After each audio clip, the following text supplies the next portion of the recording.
Good morning, good afternoon, wherever you are. I am Ben Escobedo. I'm joined by Jason Waffle and Jen Ling Shabu. We are with the Shure Market Development Team, and you are listening to the Workflow webinar series. We are joined today by three very special guests, Dustin Lewis, Christopher Lee, and Cameron Stuckey. Welcome, everybody. Hello. Hello. Hey. And today, we're going to talk about the subject of battery workflow and management. We're going to dive pretty deep into especially the workflow and the overall ecosystem. And we really appreciate that you can join us this afternoon or morning, whatever the case may be. Cameron Stuckey is Wireless Projects Manager and Lead RF Engineer for Firehouse Productions. Christopher Lee, Monitor Engineer for Kendrick, Lamar, Jennifer Lopez, 30 Seconds to Mars, Pharrell, Williams, Ciara. And Dustin Lewis, Monitor RF Tech for Jennifer Lopez, Stevie Wonder, and the Black Keys. So these guys are some pretty heavy hitters here. They obviously know what they're doing, and we're really looking forward to discussing your workflow when it comes to rechargeable batteries. In order to discuss the workflow here, we're going to take a look at the overall ecosystem of Shure batteries. And a lot of the same principles apply to all Shure rechargeable batteries. Runtime is usually a good thing to talk about. When we're talking about rechargeables, most of the time, if not all, you're going to get a longer power run with the battery life. So as you can see here, the runtime display on Axient Digital, QLX-D or ULX-D, et cetera, even our PSM series especially, you're going to find that you get better runtime and so forth. Additionally, the batteries are smart, so there's a little microchip inside called a fuel gauge, and that will give you accurate runtime within 15 minutes to let you know when exactly that battery is going to go out on you, and you can plan your battery changes accordingly. All of our batteries in the wireless microphone series have very rapid charging. So, a lot of people wonder about, how long does it take to charge them up? What if I forget? Can I do it right before the show? Is it going to be work for me?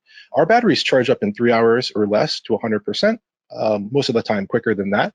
And if you totally are out, a flat battery that has no charge, you can get about 50% of charge in 1 hour. So if you only have an hour before the show or the event, you could throw them on that charger and be good to go. They are lithium-ion chemistry, just like your cell phone and most modern electronics, so they don't have the memory problems that NiCads or nickel metal hydrides had in the past. So you don't have to discharge them fully. You can charge them up halfway or all the way, et cetera. And what's really neat is that little chip inside the batteries has statistics. So you can get things like health, temperature, cycle count, and especially from a rental management or inventory management, you can see, hey, how long has this battery been around the block, and pull that information off right from the pack display or from the charger if it's a networkable charger through wireless Workbench. The other cool thing is the linking of some chargers. Now, one of our most popular models of the battery is the SB900A. And this looks like two AA battery cells that are together, except they are a lithium-ion pack inside. We have many different ways to charge this battery. It's the battery you find in ULX-D and QLX-D and PSM series and so forth. Anything that normally would take two AA batteries, we have this little replaceable pack that you can use instead. You could charge the battery by itself. You could charge it within the pack inside like a slot-in type of charger. Some of them are networkable. And we say linking here in this slide because you can take those chargers and link them together. You can simply put 4 of them together on one power supply and even one network cable, and simplifying your recharging approach. I know a lot of institutions and places that are static, education, house of worship especially, they like it because they can look at a glance and see if any of the packs are missing. It may not be the best thing for a tour due to taking up more space, of course, but it's nice to just take a look over and see if the pack is back where it should be for next time. Wireless Workbench is our flagship control software. And inside of Wireless Workbench, if you have any networkable chargers like the SBRC rack charger and other networkable chargers, you can have a screen in your monitor tab or just even on the device itself about the battery health and statistics, time to charge. Is there a battery in the slot? Is it ready to go? When will it be ready to go? That sort of thing. So we'll talk a little bit more about that. As we go on, if you can set that up and have it as a separate page or integrate that into your workflow as well. Some of the reasons when we talk about rechargeable batteries and why the industry has gone this way, we talked a little bit already about the increased runtime. Also, With the digital packs and the digital technology, they're more power hungry, so they do require more power density and therefore batteries that can stand up to the task. The bottom line is if some digital microphones that we have today and their power requirements is just the way they are with the electronics, and they could not use alkaline cells in our scenario, they wouldn't have enough runtime. So hence lithium-ion chemistries, more power density, smaller, and they can run longer than even alkalines. Alkalines maybe only get you, 2 or 3 hours, depending on the pack. And that's just obviously not enough for most productions. We'll talk a little bit about the Shim. We have a AA battery Shim. I think Jen's got one next to her. Maybe she can kind of show us what's going on with that. This comes up quite a bit. With our SB900As, of course, they use the same pack that takes 2 AA batteries. So you can use 2 AA batteries, and that's great. But if you do use 2 AA batteries, there's a little Shim, and that gets slotted in there, and it takes up a little extra space so that the batteries don't rattle around. It'll work without the Shim, but the danger is if you forget to put the Shim in there and you knock the pack, the batteries will get dislodged and they could, go offline for a little bit and so forth. It's also on our handhelds too. Jen has a handheld, I believe, there. And if you're using 2 AA batteries, the Shim can go right in that little slot in the door and provide extra pressure on the batteries so that they don't vibrate out. A little known fact is that if you are not using the Shim, you can put it horizontally or vertically, I should say, and store it in the cover so it doesn't get lost. So you notice this is how much space there is between a standard AA versus throwing a rechargeable in. So that fits tight, and that's why that Shim is needed. So that's why it's really important if you are using AAs that you put that Shim in there. If you have a drop or a dancey, bouncy artist, there is a pretty high risk of standard AAs coming dislodged. So do make sure that that goes in there if you're not using the Shure rechargeable batteries. It's a great point. One of our team just piped in and said, if you lose that Shim on the tour or whatnot, you can use like a little piece of gaff tape wrapped around to take up that space or whatever. You guys are nodding. Yeah. So looks like we've done that trick a couple of times. That's wonderful. We talked a little bit about the fuel gauge. So inside of every battery, there's a chip that stays with the battery that gives it all its smarts. So it's not just an awesome rechargeable battery that saves money and gives you extra runtime. All that information can be put into that chip and you can pull it off whenever you wish. So from a rental standpoint, you can put that battery in the charger or in the pack and say, hey, how many charge cycles have this battery had? Should I think about replacing it? And so forth. A question that always comes up that people ask is like, well, how long is this battery going to last? And, and not just runtime, but overall lifespan time. And our team likes to say that over 500 complete charge and discharge cycles, you'll still achieve about 80% of the battery's runtime. So for example, if the battery was 10 hours when it was brand new, after 500 complete charge and discharge cycles, you should still net 8 hours. And how can you tell? Well, that runtime gauge, because of the smart fuel gauge inside, will let you know. And when you charge it up fully after 500 cycles and it says 8 hours, that's expected. And batteries do decline gradually. But you're going to get a nice advance warning. It's not just going to go kaput on you. You'll see it kind of decline way, way over time.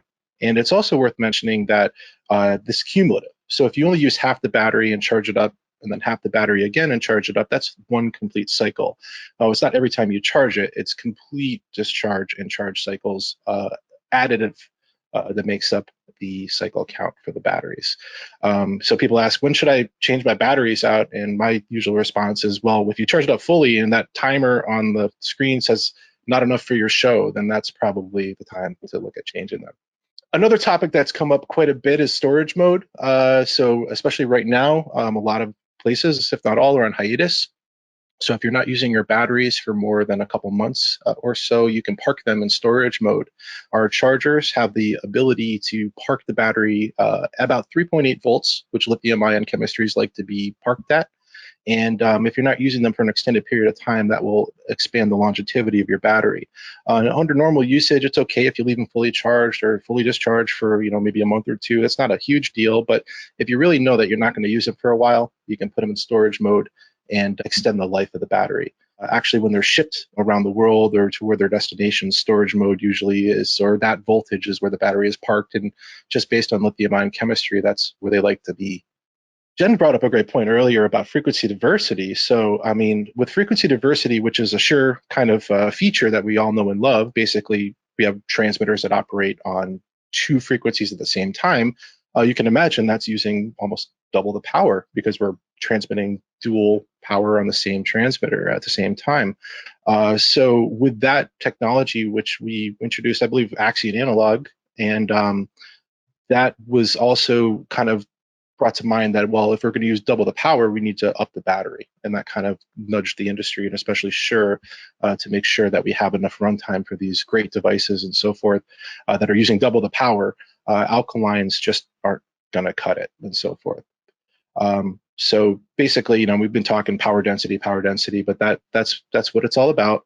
And getting more runtime in a smaller amount of space at the same time of being eco-friendly and giving you better monitoring and control. Moving along, I mean, everybody's seen, at the place of work or on tour or backstage, 5-gallon buckets of batteries. And this is how the industry has been for a long time. And it started with 9 volts, of course, and, gradually moved over to double A's. And it's one of those things when, I mean, as I'm sure everybody can attest, is when your job's on the line and you got a battery that's may or may not have been used for a couple hours and the show is about to kick off, you're just going to replace that battery and put a fresh one in just so you know that it's going to be good. And of course, this ends up to a lot of half-charged batteries and big 5-gallon buckets, and it's obviously wasteful. So rechargeable ecosystem is better because of that feature alone. Not only the cost savings too. If you're a rental house, you can calculate how many rentals it would be until these batteries pay for themselves back, and then just logistically the hassles with batteries and procuring every tour or every job or event that you need to buy double A's and dispose of them properly and that kind of thing. So that the Shure rechargeable ecosystem can alleviate a lot of those concerns, especially when it comes to logistics. And just sheer size. If you've seen our Shure ADX1M micro body pack for the Axient Digital, it's our smallest, most advanced transmitter. It's got a bunch of things it can do, and it's tiny. And if you take a look at a AA or AAA battery, I should say, the AAA battery is taller than the actual unit itself. So even if we wanted to, what batteries could go in there that are alkaline? It's not possible with these kind of small transmitter size. So it's one of the reasons that for especially a power-hungry digital device that does all this great stuff, look at that. There you go. I mean, it's almost, you couldn't even fit it in there if you wanted to. And if you did, if you put like say 2 of those in there, it may not give you that 7.5-hour runtime that this pack usually gets. It would get you a couple hours or so. It might not be worth it. So thanks, Jen, for that. That was awesome. So small size and big performance. And then, I'm not going to rattle off all the model numbers, but we got chargers for every battery we make and different types, from slot in to charging the raw battery to rack mount to single battery to 4-bay to the linkable ones that we talked about earlier. So depending on what type of system that you have and you're interested in the rechargeable, we have many different options. Some people really like the slot in charger because you can see if it's there and it's charging, and others really don't have the real estate, so a rack charger may be more palatable. You may really be interested in the networking function so that while you're at your computer or doing the show at your console, you can take a glance over and see if there's batteries on the network that are in the charger, or maybe that's not that important to you.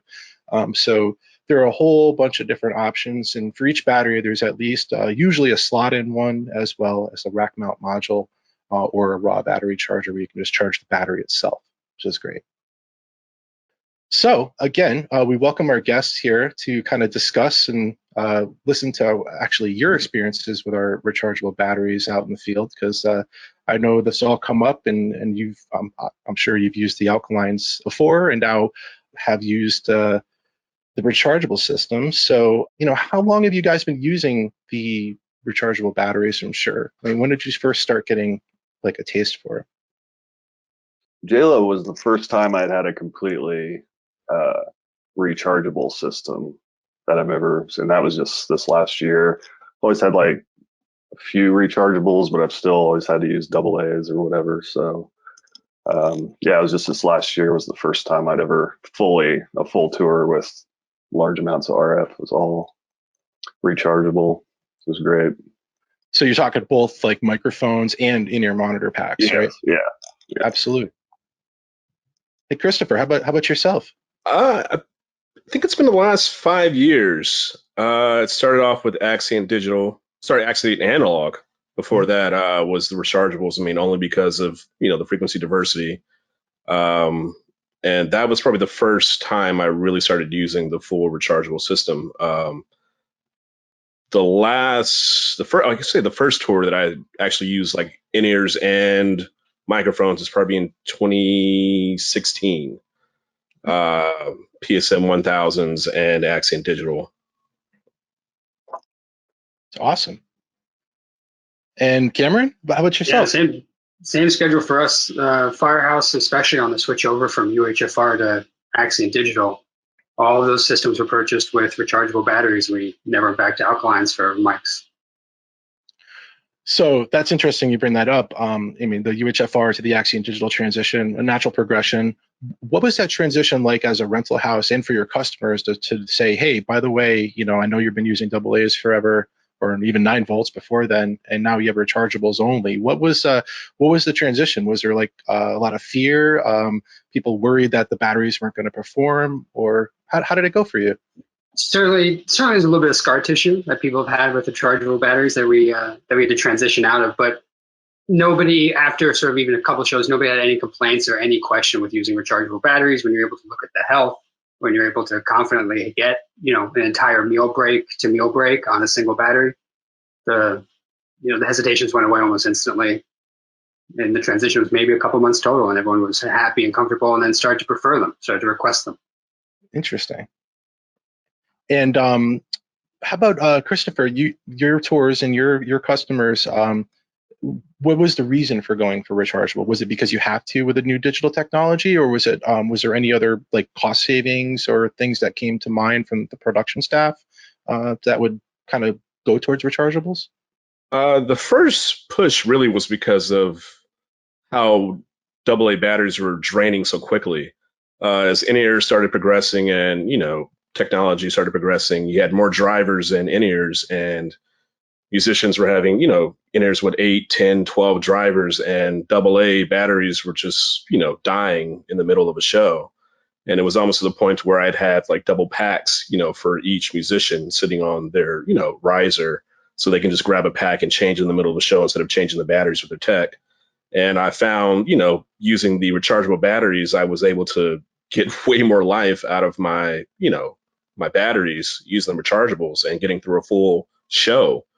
So that was the biggest push for me. I mean, as a monitor engineer, mainly, I mean, you never want to be running out there trying to replace a battery in a performer's pack or a musician's pack. And, the rechargeable batteries, I mean, extended that lifetime for me just drastically. I mean, it was like night and day. That's great. And similar for you, Dustin, was for the change, was there financial considerations or runtime, or kind of what Christopher said, or? Yeah, all along the same lines. And I think like there's just a little bit more power to the sound of them when you use the rechargeables as opposed to just regular AA's. Better sound quality from the PSM packs. Yeah, It gives out more voltage for the amps, and as you were saying, Christopher, the drivers, right? They're pretty power hungry. Yeah, absolutely. Wow, yeah, it was definitely a financial thing as well. I mean, when you talk to an artist and you're trying to talk to production, I mean, it was easy to sell, buying rechargeables that will last, this tour and our next tour and summer and fall, and look at the costs versus AA's and, trying to get the right AA's, in some countries, you have a runner going on. It's like, dude, where did you find non-alkaline batteries from? It's like, insane. So it was definitely an easy sell to production and management to get them to, basically buy into that whole way of thinking with rechargeables. Cool. And a question for Cameron about just kind of workflow and labeling. Do you like label your batteries, or your rental house label each individual battery to keep track of it separately, or not really? Not from a rental house side. We keep just a light inventory check for things. Again, looking at that 80% health threshold. If it's below, we'll pull it out of circulation. But everything else is just treated as a standard piece of inventory. And then on a show side, by show side, you pick your batteries and you say, this one should go back to the shop. It's not healthy. Or these dozen are great. Excuse me, these dozen are great, and we're going to use them for the entire run. Oh, that's great. So, I mean, it sounds like part of your QC process, and like when you're using it live on a show, if you see something degrading or it's just not below 80%, then that's kind of, you label it and put in the to be looked at pile for later. It sounds like. Yeah, absolutely. So all of our micro racks have SBRCs, and so on Workbench, you just fire up the battery window and you check everything as they're rotating through the day. And if it's low health or even sort of acting strange, pull it out. Gotcha. And Christopher, how do you manage like keeping track of batteries on the tour or on the show? I mean, are you labeling them? Do you have a system, or you kind of just keep an eye out for funny ones? What's your approach? Yeah, I mean, generally, I mean, well, recently I've come across that a lot of rental houses aren't providing batteries for tours, so a lot of artists now are having to purchase their batteries. So when you purchase the batteries, you have a brand new, fresh whole batch for your tour, and they're brand new. I mean, sometimes you do have one that gets used more than others, so we do keep a track of that. And we've had some issues. Dustin knows, on the tour we did together, we had a couple just weird instances where there was something that happened, and we labeled that and just monitored it and put some tape on it and just kept track of it. But as far as like with artists, like they have their own batteries and they're brand new, and you just kind of monitor based on how many cycles they're going through. Oh, that's interesting. I had no idea. Like you basically buy all new, you're saying rechargeable batteries for the tour, and you got a factory fresh stack of rechargeables that are 100%, and go from there. Mm-hmm. That's a cool way to do it. I think related to that, with a workflow question for either you or Dustin, how do you keep track of what is charged and what is not charged on the show or at the monitor desk or behind the scenes? What are some things that you guys do? I'm curious. I think on the last tour me and Chris did, it was just a constant rotation. I mean, I don't think I've ever had to deal with that many wireless batteries. So it's just like constantly, once you get power, you're charging, put fresh ones in, you keep charging. Once those are fresh, you have like a fresh, fully charged pile. And it's just all day long, or at least it was on that tour. It was, I've never seen that many damn rechargeable batteries in my life. Piles and bags, and we did label. I think for like the main artist, we had a few specific batteries labeled that we would use for them every day. Nice. Cameron, your similar experience when kind of keeping track of batteries? Talking from the broadcast side, right? We have our tables of tins of mics that the A2s will be positioned at, either on stage, usually away from the RF racks, space depending. And so I'll set up a tin that's for fresh and a tin that's for to be charged. And then throughout the day, I'll pull from the to be charged, put in the charger, bring back the fresh ones for them, and stay on top of it, let them know if things need to be changed, or if they're about to do a segment, they'll just pop out knowing that they can grab a fresh one, put it in the mic, and off they go. Oh, that's awesome. I think similar experience from when I've just been a visitor on set or on a show under the stage. I've seen like two big buckets, one with maybe like green gaff tape and one with red gaff tape. And if you're unsure at all, the battery's been used even a minute, you throw it in the red one, and then somebody's just cycling them out and putting them into the green pile, which is all verified good. And you just got to be really careful not to mix those up, or when the artist brings them back or whatever, they just throw the package in. You're like, oh, all right, well, put it in the red one. I just don't know, and that sort of thing. Yeah, I think a lot of the confusion there happens too, like in between sound check and show, when you got to get all fresh ones in. You're getting handed like 30 packs at one time, and I think that's really when it becomes really important, so that you don't shoot yourself in the foot later and a pack dies because you put a old ass battery in it or whatever.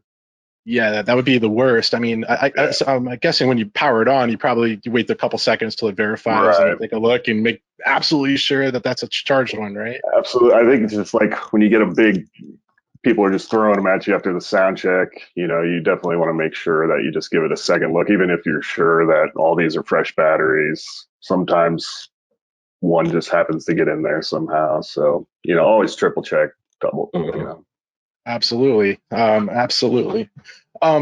Just curious, are there instances where you guys still use alkaline cells because you have to, or there's just, there's a certain reason that you may still find yourself in that position?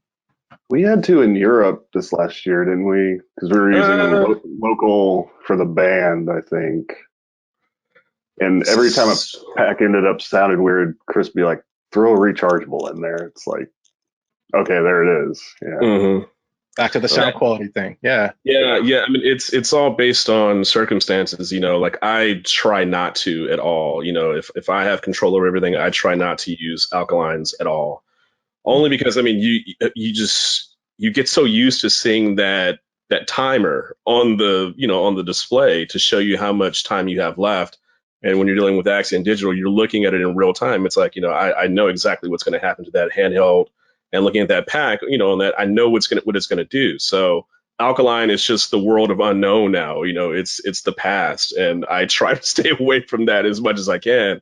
Even to the point to where I'm smuggling batteries into other countries, Right. just so I have my rechargeables, and do you have any? No, I don't need. No, I don't have anything. No, just to make sure that my show is, protected. It's great. Cameron, how about yourself? Alkaline? So sometimes? alkaline and PSM 1000 racks for now. We were in the process of 2020 was going to be the year that we put SBRCs and SB900As in all the ear racks, but hey, here we are. Shops shut down and gigs aren't happening. But all the mics are rechargeable batteries. All the PSM 1000s will be, but not yet. It's awesome. Jen, I think Jen has a picture that she'd like to share with us. Dustin, this is of you. Oh, really? Yeah. Kind of take a look at it here. What am I looking at? Yeah, what's going on this here? Was when this was in Chicago, when you and Chris were coming through with J-Lo. Mm-hmm. Oh yeah, the good old days there. Yeah, you're probably like, where are we in the show? You have your hand on the silver mic. There's a silver mic go. Silver mic go. Right. Well, I like that little. We had the 4 racks, and that 8 bay charger was kind of like an emergency. Like, these are all fully charged. Like, this is where I'm going to go if, like, there's some kind of emergency in there somewhere. So 16 in the rack and then another 8 on top, it looks like. Wow. Yeah, lots of batteries. I think there's a couple bags of batteries ready to be charged. There's a Ziploc bag somewhere in the drawer. And up top there, are those buckets for charge or not charge, or just to hold the handhelds there? Do you remember? Yeah, I mean, I think those were just more for.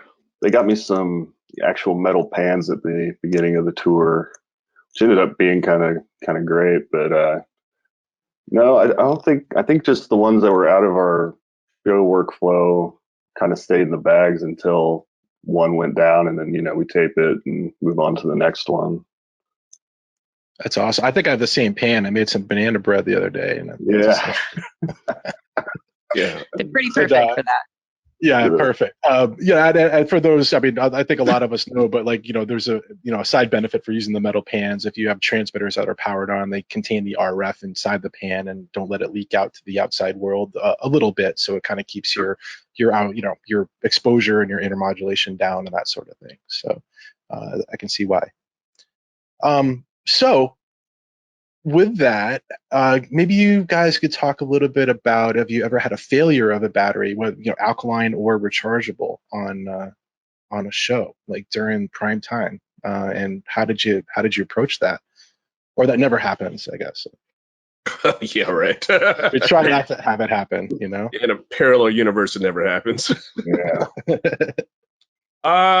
I mean, I've had several alkaline fails, over the years. You get a fresh pack and you get it out of the box and looks like it's fine and it's a pro cell and it's exactly what you normally use. And, you pop it in there and, 2 seconds later, it's like, I can't hear, or the mic is not working. And you're like, that's impossible. That's always happened. Yeah. It's just, what happens in this business. But with rechargeables, I mean, we had a fluke a couple times, and I think it was just, things are actually just in the terminal. We thought it was a battery issue, and we isolated that battery and then started checking it. And then once we realized it was just an isolated event, I talked to Jen and we're like, we have this one battery, you know, and it's in this one mic, and we started isolating the battery, labeling it, and checking it, and it was just a fluke. You know, when it says it's charged, it's charged. You know, you put it in there, it goes in there, it's in there correctly. You see it pop in, the door closes, it's charged. Yeah, I mean, I don't know what Cameron. I mean, you see a lot more of this on a grander scale, but in my cases with tours, no, rechargeable is charged. It puts in the mic, puts in the pack. It's fine. The biggest thing I've noticed is just temperature for environmental factors. You try putting alkaline out there, you're doing a New Year's Eve gig outside in the Northeast, and that battery's going to last 20 minutes, just guaranteed. Ooh. And so with the lithium ion rather than alkaline chemistry, that's not as much a problem, even though it does suffer from temperature effects as well. You can still get several hours out of a freezing or below freezing cold lithium ion battery, while with an alkaline, it just doesn't happen. That's interesting. I didn't even think of that. It's awesome. Yeah, that is true. I just thought about that. We did the NCAA halftime show with Kendrick, Lamar a couple of years ago in Atlanta when they had that crazy cold, that was there. They shut the whole city down, and we were using all rechargeable batteries, for our system, and the host mics, for the ESPN commentators and that, they were using AA's, and they were dying as they were trying to, do their whole commentary. And literally, we're sitting on the side of the stage like, we're ready to perform. We're fine. And they're like, check your batteries. And we're like, hey, we're fine. Everybody's good. We're talking. We're fine. I'm monitoring. We're good. Yeah, that's a good point. I forgot about all that. The temperature. Yeah. I think also like sometimes if you don't place them in the PSM 1000s the proper way, it'll say like to replace the battery. You know what I mean? So that's also something to look at. Not that it's a bad battery, just needs to be like placed in there a little more gently, maybe. Or absolutely. I think Jen, can you show one of the SB900s for our audience? In addition to the regular contacts on the bottom, there's a couple little contacts that do the actual information. You can see that little strip of copper there or metal that provides battery telemetry. So if you look inside the battery nest or the compartment of the pack, not only does it have to make contact for the juice or the actual battery itself, but there's some telemetry there as well. And if one of those is dirty or not making good contact, you can kind of get that error sometimes. So it's worth noting. Yeah, and you can just clean it off with a little isopropyl alcohol. So if it can't read that chip in the battery, that's when you'll get the error. Right. So I believe that's what we did after that too. We just took some regular wipes to them, and they were fine. Absolute. So speaking of logistics and traveling and that sort of thing, we do have some challenges, I would say, with shipping and transporting lithium batteries and so forth. So maybe we'll start with Cameron about kind of some best practices or things that you've learned about transporting or how it's changed your workflow with rechargeables and adopting the system. Yeah, so of course you just go with what UPS and FedEx and SOS and Rocket tell you to do, right? You have to get those UN 3080 stickers on. You have to properly label it. But generally, our guiding principle is there always has to be a battery in the device. Could be the rack mount charger, could be taped into a tabletop charger, could be in the transmitter itself. But we just don't try to ship loose lithium ion batteries for any occasion at all. Luckily, we do a lot of our trucking. We do ground trucking rather than flight dates. So that's not a huge issue that we have to deal with, and on a case-by-case basis. Fly packs can be addressed, and you get the right labeling on them. You talk to your shipping coordinator, et cetera. But that's sort of, I was thinking about this earlier, that's sort of the only downside I can think of for lithium-ion battery technology is that it is a fire risk in the extreme scenario. And that for the shippers, and mostly for planes, they are very cautious about how you handle it, how you package it, et cetera. But keep it in device, keep those devices well packaged inside your rack, inside your Pelican, and then you don't have to worry about it at all. But it is something to just keep in the back of your mind whenever you're shipping.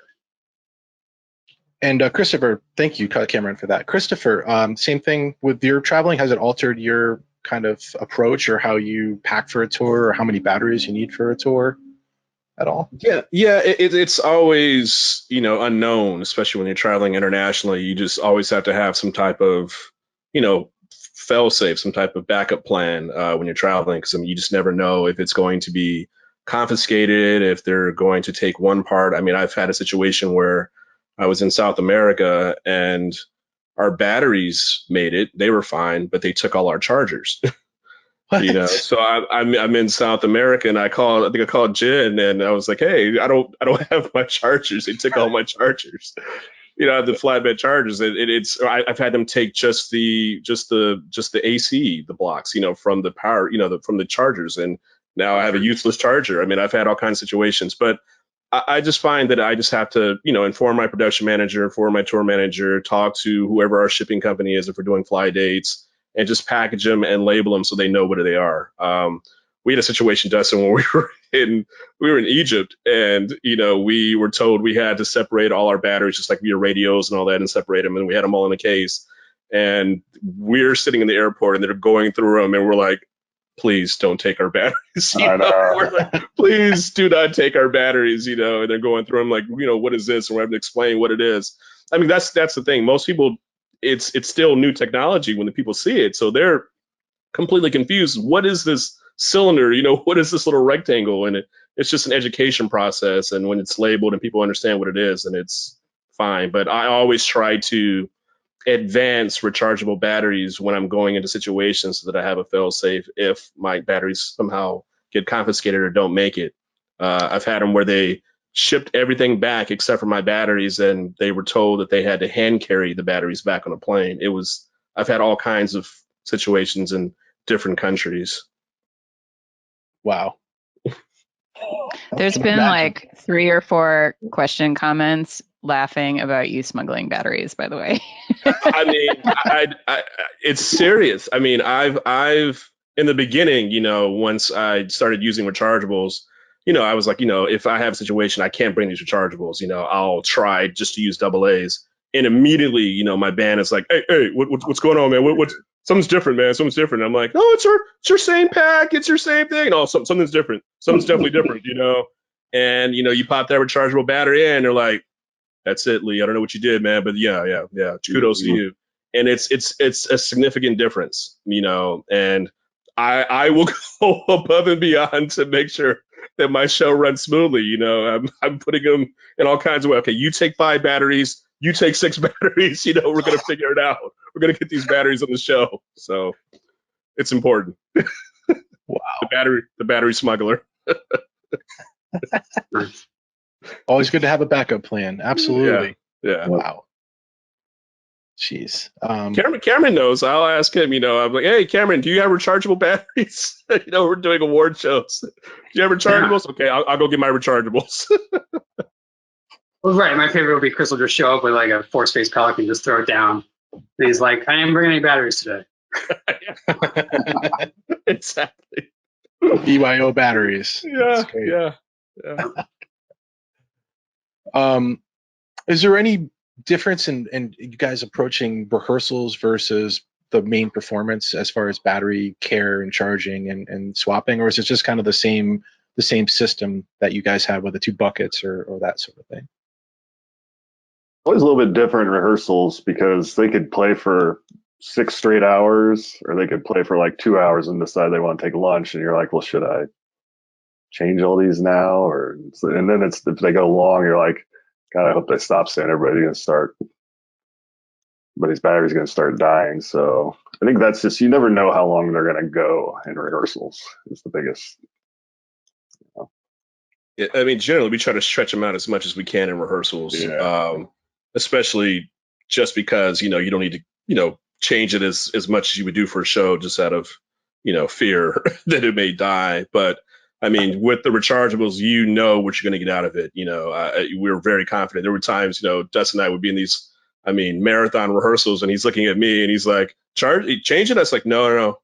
Especially when an artist is in a creative mood and they're making changes and things are happening, and to go, hey, excuse me, let me take that battery out and just change it just for my, level of comfort, can take them out of their moment. And we've stretched them to the limits. I mean, we've gotten 12, sometimes 13, 14 hours straight out of batteries, and Dustin's like, I'm like, no, we're not going to touch it. We're going to let it go. I know it's fine. I'm looking at what it's saying, and I know what that one's doing. We're fine. So, rehearsals, you definitely put a strain on the batteries as putting them through the courses, and that they can definitely last a show. I mean, that's kind of like the proving ground is rehearsals. Perfect. And then circling back to rehearsals and sound quality, do you find that, are you changing the batteries out before they hit all the way down to the bottom, like leaving a couple hours so the sound quality is better, or do you find it remains pretty constant until the battery goes flat? Ooh, Chris? I found it that even going all the way down, it's fine. That was one of the main issues why I changed from AA's. When you get down and it gets low and you get that little, red light, with certain in-ears, you would get this crunching sound. Mm-hmm. When, high intensity and, impact will come, you get this crunching sound, and you have this performer go, hey, man, it's crunching. You look at it, so it's red. And I've noticed with rechargeables, even when they get down, they just die. And it's just gone. You don't get those, artifacts that come through with a AA. So it sounds like it's more noticeable right from the get-go, like fresh AA's, fresh rechargeable. Absolutely. You just do the Pepsi challenge and exactly, just being wasteful with AA batteries. You're changing them every 5 minutes just to ensure that nothing happens. But rechargeables, I've learned that you can get them all the way down, to where they're dead, and it's like you pop a new one in and it's fine. Wow. It's really interesting to me too, especially your artist, and obviously being the talent that they are, they can know right away that something's not right if you're giving them the alkalines. So and it's multiple artists. It's not just one specific person. I mean, multiple artists, multiple bands. Once I've indoctrinated them with the rechargeable batteries, they know when I put a AA battery in, they know that something's different. Just even the amount of volume they have to compensate when there's not a rechargeable battery in there. Cool. So we've got a little bit less than 15 minutes for the hour here. I think I'm going to take this time and pivot over to some questions, right, Jen? I think we got a ton of questions coming in here. Questions, actually. You wanna start and pick one to? Sure. So I know we've been talking mostly about Shure rechargeables, but we've had a couple of people ask about if you've used just regular AA rechargeables.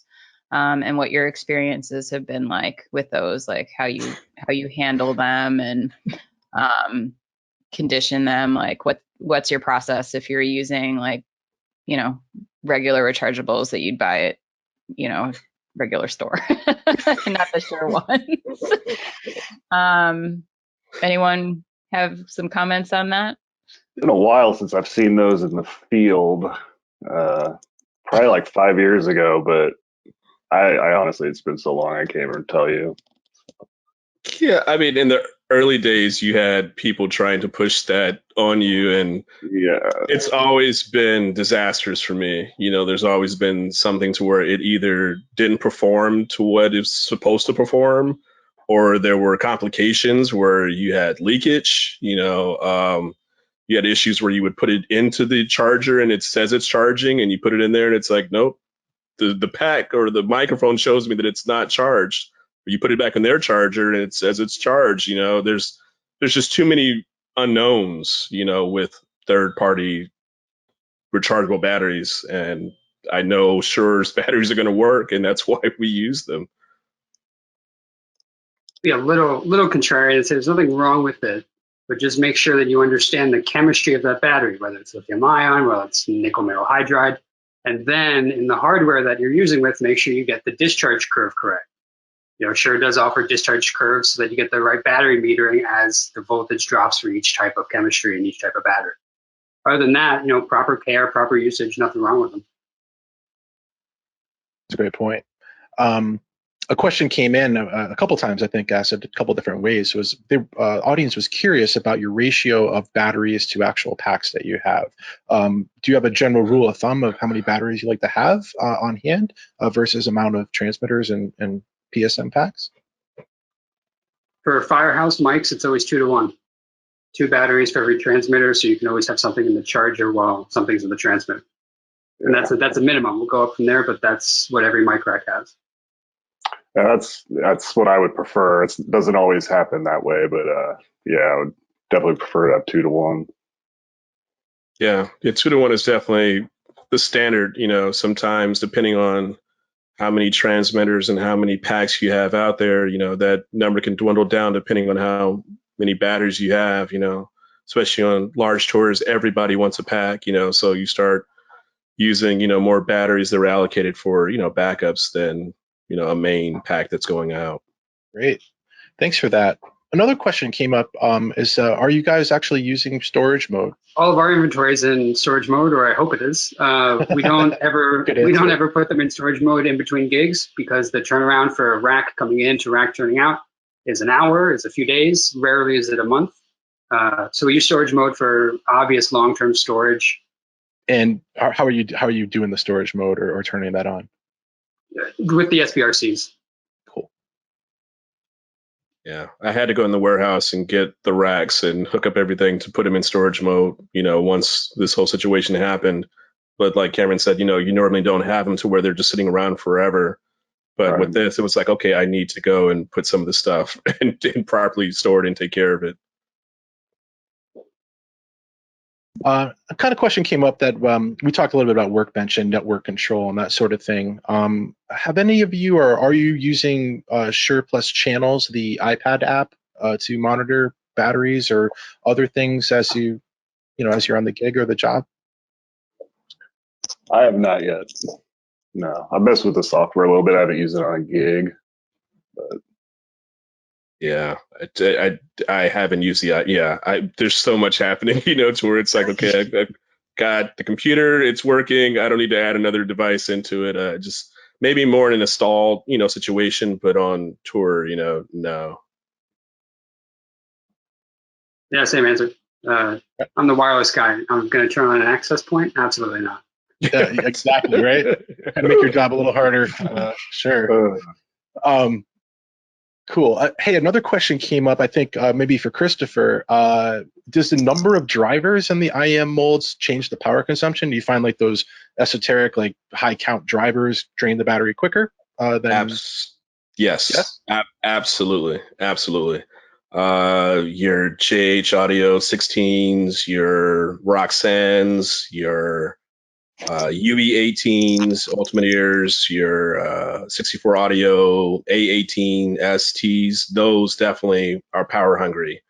And you would definitely see a major change. And depending on your player, if it's a bass player, if it's a drummer, if it's a DJ, if it's an artist who's deaf, you definitely see those changes, and they're significant changes. Cool.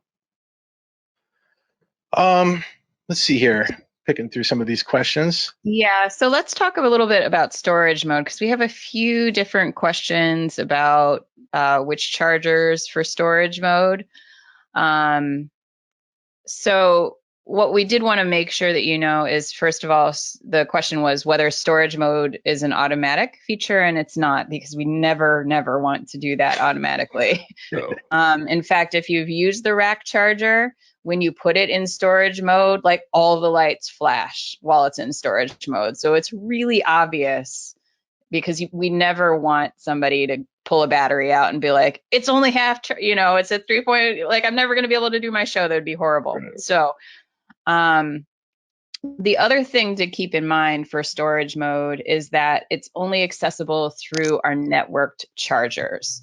So if you have one of the 800s or 200s, some of our earlier chargers that were not networkable, there is no way to put the batteries in storage mode with those chargers. You need to have one of the 220, the SBRC. Just as if it has a network port, you can get to those settings. Correct. Yeah, those chargers that have the network port typically also have a little button next to it on the side that you can hit, or in the SBRC, you can go to the menu and physically say storage mode and then put it in there. It's definitely not easy to do. We make it that way on purpose. That's great. I got a question for Cameron about, obviously you guys go through a lot of batteries, and, when you find a wonky one or one that's like below 80% of health or something, where does that battery end up? Do you recycle it? Do you donate it? Where does it go? So we recycle it. We have been lucky at this point to have very few get there, because even some of our oldest SB 900s are from 2016, 2017. And so it's sort of, I'll be totally honest, it's sort of a new process that we're trying to figure out is how should we best dispose of or remove this from inventory.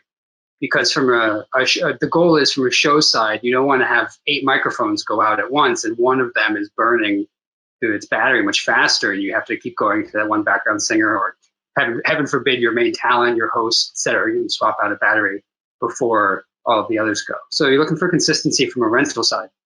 And then you take that battery out as soon as you see it. And I'll be honest, there's a bunch sitting on a shelf that just have a piece of tape that have their health written on them. But we haven't, other than sort of just recycling them as they come into small batches of one little waste management boxes. That's it. Thanks for that. A question came in about, maybe for Jen, the slot-in handheld chargers. Do the slotted chargers allow operation when the transmitters are turned on? Or what happens when you take a transmitter that's powered on and put it in a slot-in charger? Yeah, so the way the slot-in chargers are designed are they go into an RF mute state and they start charging. So they're kind of, the thought process a lot was corporate, where you don't have somebody that you probably don't want them turning on and off their transmitter. So you drop it in the docking charger, it just charges, you pick it back up, it turns back on. So for those of you, there was a follow-up question to that from Jason about having shielding in the chargers. There is no shielding in those chargers for inner mods, specifically because as designed, when they go into the charger, they go into an RF mute state. Great, thank you for that. Circling back to the cold weather question, we just got some information from our staff behind the scenes here. Thank you. Some of basically our battery temp, if it's below 60 C or above 60 C, that will be when the battery will flash an error, and it's a safety thing in order for it to not have a problem, because the batteries, of course, don't like to be mistreated, and if you do that, there can be some consequences. So there's a safety in there, and it will let you know right on the charger by some blinking lights and giving you an error that it's out of the temperature range in order for that to happen. So hence why those contacts and everything are very important. And this is pretty basic stuff when it comes to charging lithium ions, but all of our chargers follow by this, and it's a safety thing. So the temperature is duly noted and monitored constantly. But circling back, it's really exciting to see how well they work. Even they do degrade slightly, but definitely better in cold weather situations than alkaline, and that's really positive news. It's wonderful. So if you, just follow up to that if you have the SBRC, which is the rack charger that actually has a screen, the display will tell you cold or hot and let you know what's happening. Cool. So a question came in about, can wireless Workbench collect battery info through the transmitters? The answer to that is yes. Assuming the transmitters are on, you get all of those metrics back from the transmitter via the receiver. So you'll be looking at the receiver information, and then you'll see the charger information. The exception being, is the ADX or any of our ShowLink enabled transmitters, because those transmitters will specifically show up in Workbench as its own device. It's a good question. Just to clarify, with transmitters, we're talking portable transmitters like handheld mics and body packs and headsets and things, not PSM transmitters in the rack. Thank you. So there's one that came in about guitars that is kind of interesting from Aaron. On tours where there are guitars, is it the same belt pack that gets rotated to each new guitar before it's handed to the artist? Like the transmitter has one stage and then the next guitar is coming up. Does any of you want to comment on that, on the guitar workflow and batteries and how that works for you? It's definitely a different transmitter, different batteries. They have their own batteries and their own transmitters for each different guitar. It depends on how taxing your guitar changes are. If you've got 3 and 4 songs, you may change that transmitter. But if you have a situation where it's a different guitar for each song, then I generally have its own transmitter for that guitar.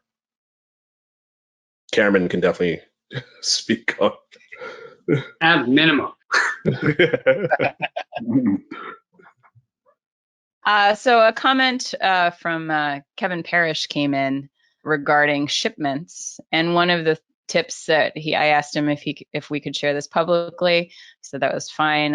When they're shipping batteries, they separate the shipments. So there's a primary shipment, and then there's the backup battery shipment for the way they handle trying to keep it from being an issue.